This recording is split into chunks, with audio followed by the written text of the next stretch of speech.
Hello everyone. Welcome to this episode of Wehry History and Entertainment News of the Berkshires and beyond. As the temperature stays cold, there's still some interesting events going on. On this episode, I'll be reviewing a chance to visit the best restaurants in Pittsfield. Plus, I'll be visiting Northampton for a road trip and reviewing the animated film Transformers 1.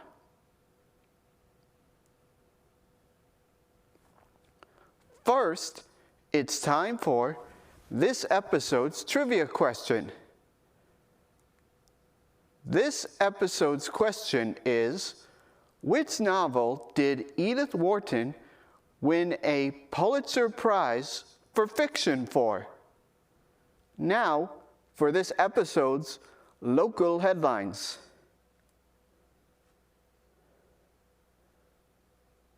First, we will be visiting downtown Pittsfield for their A Taste of Downtown event.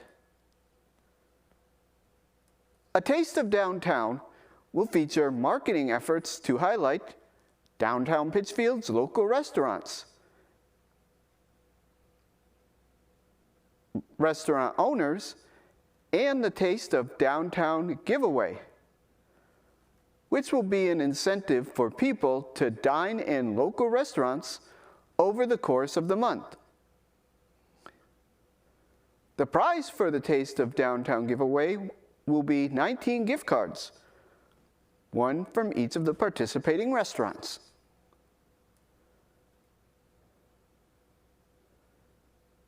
The participating restaurants are 101 Restaurant and Bar, 1 West Street, BB's Hot Spot at the Lantern, 455 North Street, Brazuca's Market, 75 North Street, Dottie's Coffee Lounge, 444 North Street, Espinito Carioca, 488 North Street, Hot Harry's, 37 North Street, Hot Plate Brewing Company, 1 School Street, Lulu's Tiny Grocery, 137 North Street, Marie's North Street Eatery and Gallery, 146 North Street, Marketplace Cafe, 53 North Street, Methuselah Bar and Lounge, 391 North Street, Otto's Kitchen and Comfort, 95 East Street, Patrick's Pub, 26 Bank Row, Rare Steakhouse, 297 North Street, RJ's Restaurant, 109 First Street, Sibaritas, 27 McKay Street, Thistle and Mirth, 44 West Street,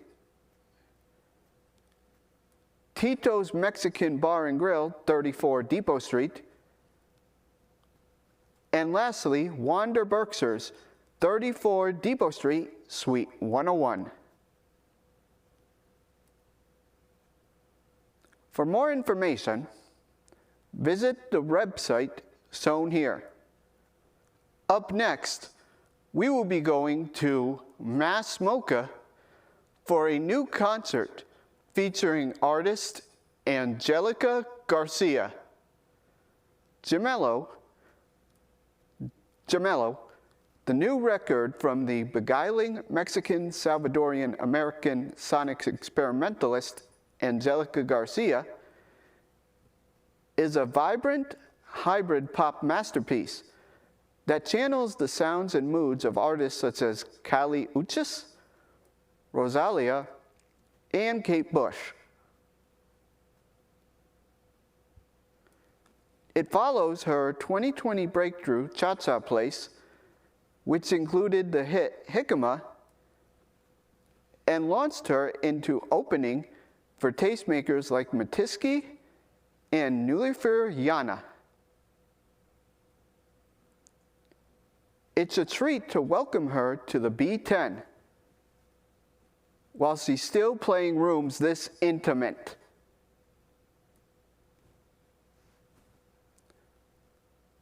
Angelica Garcia will be playing on Saturday, March 22nd at 8 p.m. Visit massmocha.org for more information. Up next, we'll be visiting Pittsfield for their 10x10 Play Festival. These consist of 10 plays, each landing 10 minutes, and each written by a different playwright. This year's plays are Altered by Brent Ascari, Choosing You by Rachel Lynette, Forever is a Long Time by Jessica Province, The Friendship Dynamic by Alex Drenman,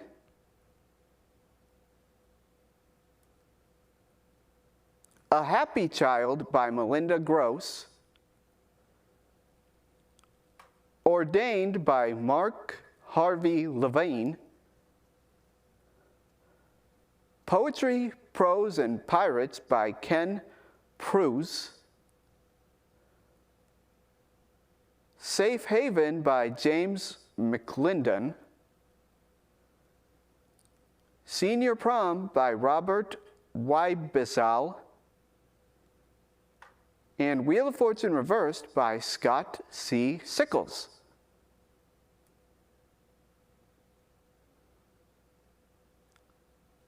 The 10x10 Play Festival takes place from now until March 1st.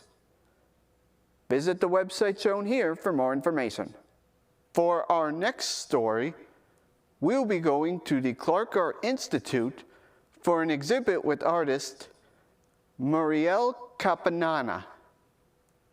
According to the Clark Arts website, quote, Capana plays what she calls games of remembering as a way of reckoning with loss. Working from home videos and family slideshows, whose runtime is her constraint, the artist races to record fleeting memory images in oil paint. She scatters these flat, pastel forms like confetti across deep atmospheric surfaces, creating compositions that are at once jubilant and wistful.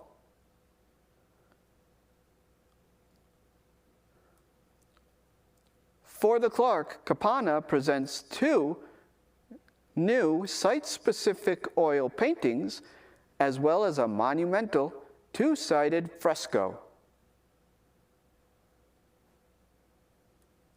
The fresco process is also defined by time constraints. The term giornata, which is also the name of this exhibit, has referred, since the Italian Renaissance, to the area of wet plaster that can be painted in a single day. Muriel Capana Gianorma marks the artist's first museum solo exhibit.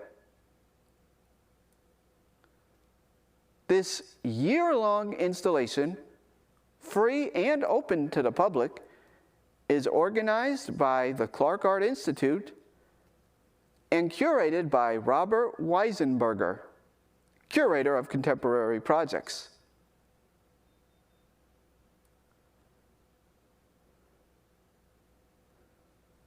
This exhibit is open until January 2026. For more information, visit the website shown here. It has also been announced that Clark Art Museum will now be free admission for everyone until March 2025. For our next story, we will be visiting the Stationery Factory in Dalton for 2 concerts. The first is 7 Wonders. The 7 Wonders are 7 world-class musicians paying homage to the music of Fleetwood Mac and Stevie Nicks. The band's collective performing experience brings the crowd powerful renditions of their timeless tunes. Since their inception in 2017, they have garnered national attention for their high-energy performance. The 7 Wonders reconnect fans with the music they love.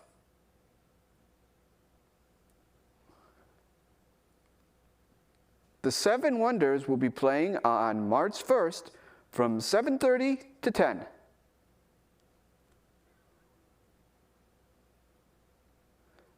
The other band performing is Vintage Skinner. Vintage Skinner tributes and celebrates the 1970s era of the band Lynyrd Skynyrd by replicating this timeless music as it was originally recorded and performed.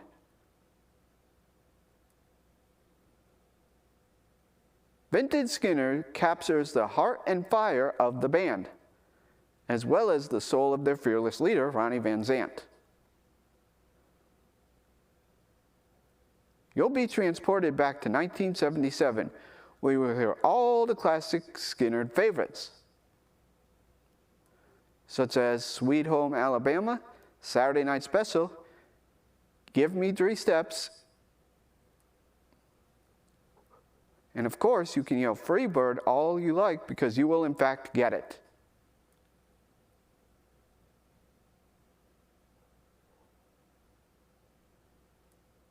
This concert will be going on March 8th, again from 7:30 to 10 p.m. For more information on all Stationery Factory concerts, visit the website shown here. Speaking of Berkshire County concerts, our next story is a series of family-oriented shows at the Berkshire Theater Group. Returning by popular demand, join Berkshire Theater Group for an unforgettable music experience with Terry Alaberry and friends in the garage at the Colonial Theater. Terry Alaberry, renowned drummer for folk legend Arlo Guthrie,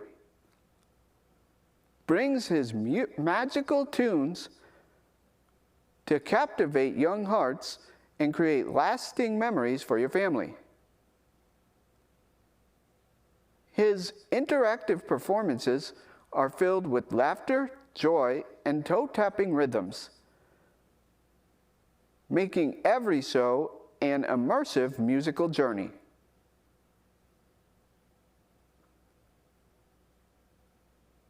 For over 4 decades, Terry Alaberry has shared stages with icons like Pete Seeger, John Denver, and Bonnie Raitt.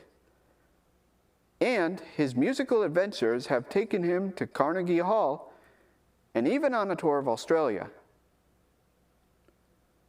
When he's not touring with Arlie Guthrie, Terry crafts original songs and interactive experiences that leave kids smiling and grooving, earning recognition from Parents' Choice Awards.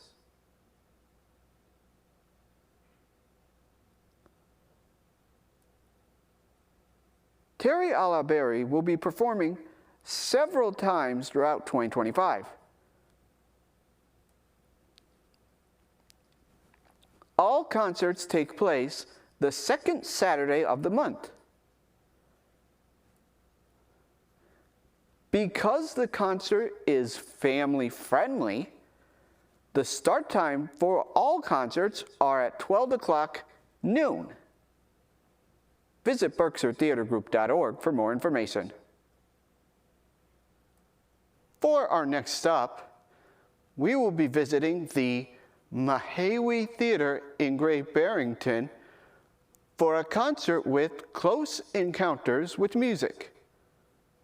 Two leading Bach interpreters embark on a journey while traversing his 6 suites. Filled with mystery and beauty, blasted through with rapture, every note is a bold statement. Music that first flowed from the composer's quill in the early 1700s belongs to no specific time or place. At the same time, as it floats in the heavenly spheres, it provides plenty of earthly pleasures.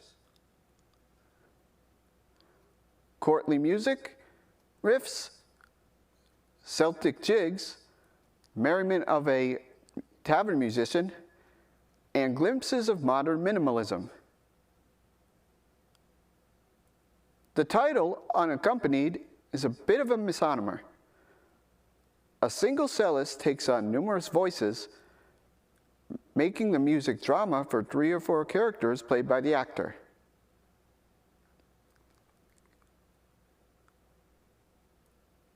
This concert is scheduled for February 23rd. Visit wehry.org for more information. It's now time for this episode's road trip portion of WWHEN. For this episode, we'll be visiting the town of Northampton for 2 places of interest. First is the Forbes Library. Forbes Library, the public library for Northampton, provides a wide range of information, materials, and services to all of the people of Northampton and Massachusetts.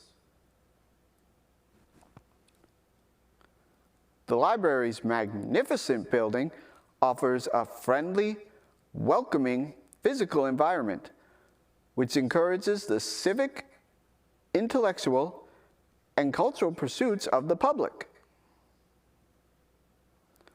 Forbes serves as a community meeting place in which curiosity, free inquiry, and lifelong learning are supported and nurtured.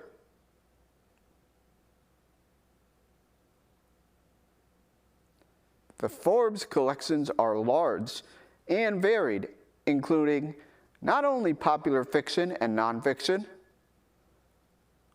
large arts and music and children's departments, and an impressive art gallery, but also an extensive local history, genealogy collection for Hampshire County, as well as the Calvin Coolidge Presidential Library and Museum. Coolidge, the 30th President of the United States, eventually retired to Northampton after his presidency, where he spent the rest of his life. Forbes Library is located on 20 West Street in Northampton.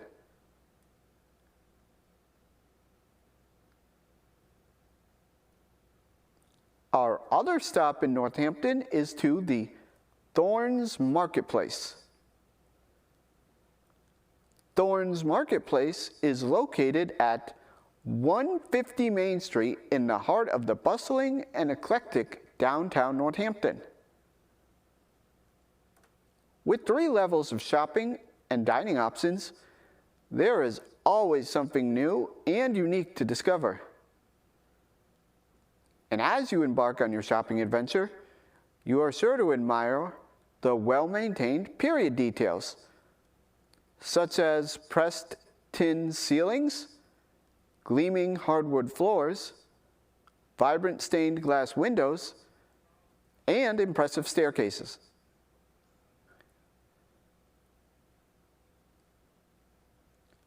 Many first-time visitors are surprised by the size and scope of the building and its bazaar-style vibe, gleaming floors, and enduring architectural features. Thorne's marketplace is truly a hub of activity, commerce, and local pride, welcoming all who eagerly enter its doors. With no chain stores or restaurants attached to this marketplace, this is a great way to support local shops, including bookshops, shoe stores, an arcade, and multiple clothing stores. Visit the website shown here for more information. It's now time for this episode's movie and TV portion of WWHEN.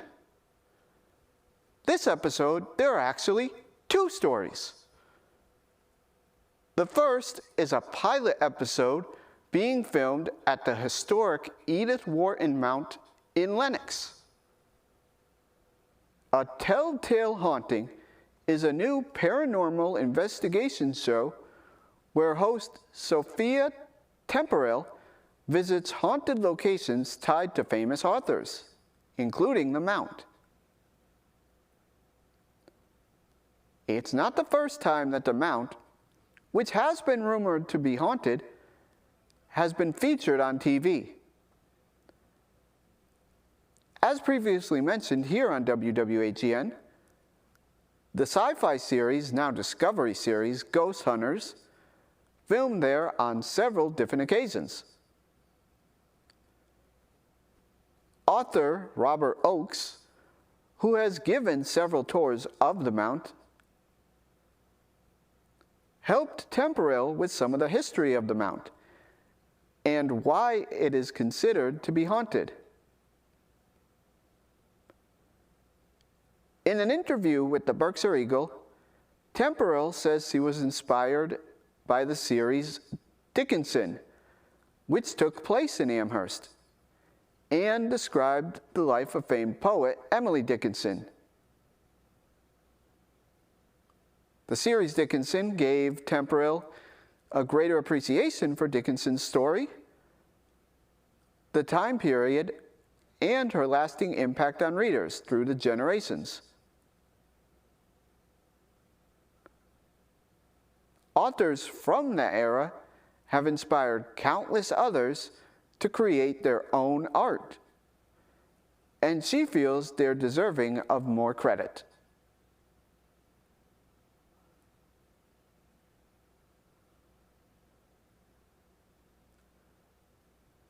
It is still unknown if the A Telltale Haunting pilot will make it past the pilot stage, or what channel will pick it up.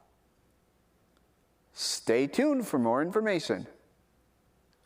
Edith Wharton also supplies the answer to this episode's trivia question.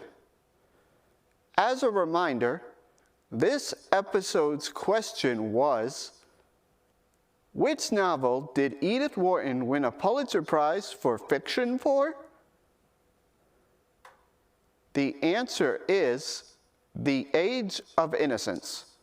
The story follows Newland Archer, a lawyer who is engaged to May Welland.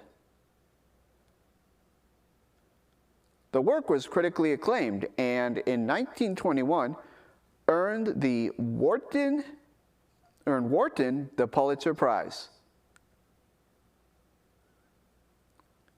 The actual awarding of the prize was very dramatic. The 3 fiction judges voted to give the prize to Sinclair Lewis for his satire Main Street. But Columbia University's advisory board, who picked the winner, led by University President Nicholas Murray Butler, overturned their decision and awarded the prize to The Age of Innocence. The book has been adapted to the stage, film, and television several times. most notably in 1993, when Martin Scorsese directed an acclaimed version of the work. Now, we'll be doing our movie review segment. This episode will be focusing on the animated film Transformers One. This is a prequel to the Transformers franchise and lore. It describes how Orion Pax, who later became known as Optimus Prime, and D-16, known as Megatron, sworn enemies in the franchise, were actually good friends when they were younger. What caused them to be enemies in the present?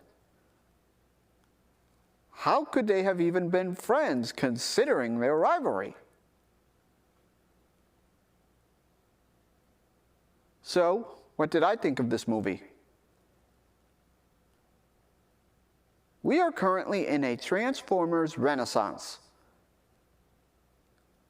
2018's Bumblebee is one of RT's favorite films, and Transformers Rise of the Beasts was my personal favorite movie of 2023.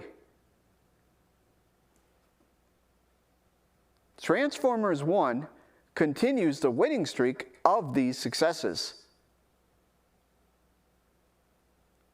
The film really explains a lot of lore of the Transformers universe. And there are plenty of references for fans both young and old. For an animated movie, it is also surprisingly deep and emotional. Some of the sadder scenes rank up there with the work that Pixar has done. The fight sequences here are stunningly animated. Industrial Light and Magic, who helped design the Transformers for the other live-action films, did a great job here as well. One final thing. I would not recommend this movie for young kids. Transformers One pushes its PG rating to the limit with some violent scenes, and the movie's complex plot may be too confusing for young kids. However, it's great for teenagers and beyond.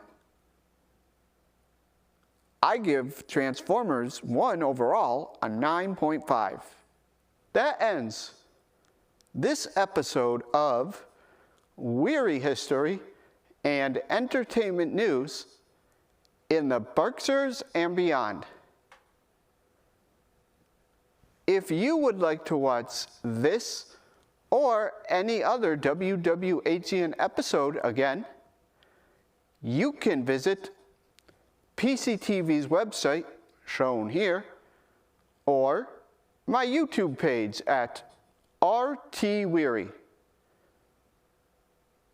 And I want to thank CTSB TV and NBCTC for showing my show on their public access station. Thank you.